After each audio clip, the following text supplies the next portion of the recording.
our club. Let's see what they're telling us, and then we look at the ups.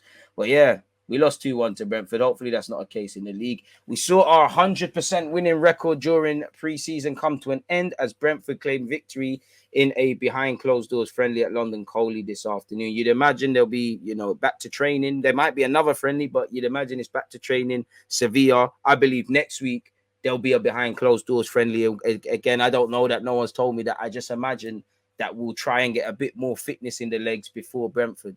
Man said Brentford, Crystal Palace at the weekend, people. Friday. An early in Bremo goal was cancelled out by Eddie Nketiah's fifth goal of the summer so far.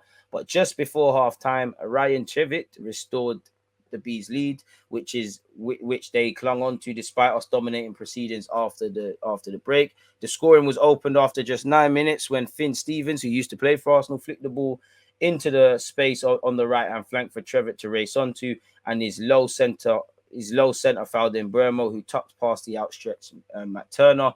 That goal came against the run of play, so somebody lost the ball and we was hit on the counter clearly, but we began to move through the gears, and after Marquinhos saw a low drive find Skrekova, the guy that was playing in Italy, goalkeeper, parity was restored on the 24th minute. Reece Nelson did well to cut inside from the left after linking up with Ainsley Maitland-Niles. The ball found its way to Eddie Nketiah, who slotted home. So Ainsley did well, Nelson did well, and it was a goal completed by Halen as Eddie scored. And, it's nice to see the strikers taking the chances. Nice to see Marquinhos getting significant game time, because I can't imagine Arsenal and Arteta don't know the level he's at. It'll be interesting to see if he goes out on loan in January, goes out on loan now. If he plays or doesn't play, we'll have to see, man. The main thing is fitness. The main thing is we're getting closer to whatever we worked on. But obviously, we've conceded 2 goals that we didn't need to. I look at the game behind closed doors against Ipswich. We did this. We had a lot of brain farts defensively. We defo did in Nuremberg. We defo did in the first half. Rotated side against Orlando. So there's just little things we've worked on, because I know it's pre-season, but they're things we've seen in the Premier League. So there's many positives and negatives and things that we need to work on and things that we haven't, become great at over pre-season, but it's a consistent learning curve, people. We don't need to go over the top. We can be disappointed, but a lot of people are vexed about a game. They ain't even seen the highlights. And it is what it is. But, Marquinhos again came close when Turner sprung a quick counter following a corner, but his attempted lob over the keeper drifted wide. But just before the break, Brentford got back in front when Rico Henry burst into the box and found Trevitt, who showed excellent composure to take a touch before picking his spot. After the break, it was one-way traffic as we peppered the Brentford goal, trying to find an equaliser. Nketiah dragged the shot wide before Sambi Lokonga embarked on a mazy dribble before shooting just over the bar. We continued to up the intensity going into the final quarter, and Tavares forced substitute keeper Matthew Cox, who just won something at England youth level, the under-19s Euros, into a flying save on the 68th minute before some neat play between Lokonga, Eddie Nketiah, and Nelson carved out an opportunity for Ainsley Maitland-Niles to head home, but Cox was equal to his effort. With 10 minutes to go, Cedric let fly with a drive from the edge of the box and saw his attempted thump off the base of the post. And with one last four-lay forward, a wicked Reece Nelson delivery narrowly evaded both Lokonga and Marquinhos at the far post, forcing us to suffer defeat for the first time this summer. It looks like Matt Turner, Cedric, Walters, Holding, Tavares, El Nene, Lokonga, Ainsley, Marquinhos, Nelson, and Nketiah played. So it's a mixture of squad players, young players, and bit part players who played then, in it, where Marquinhos, Ainsley, Nelson, Lokonga, Holding, Turner, you Nketiah even, the whole team really, you give the manager a reason as to why you should play a lot more in it, really. So I'd be keen to see what the highlights are actually saying for this, people. It looks like a couple of young players came off the bench as well, people. And we've had our games confirmed for the youth players. So yeah, that is what it is, people. Thomas Frank rotated his squad following on from yesterday's 1-0 win over Brighton. It took just 10 minutes for Brentford to open the scoring, and the keeper was involved from the start. His ball forward was flicked on by Finn Stevens into the path of Trevitt. The midfielder whipped across into the middle, and then Burma was there to control it before clipping the ball into the bottom left corner.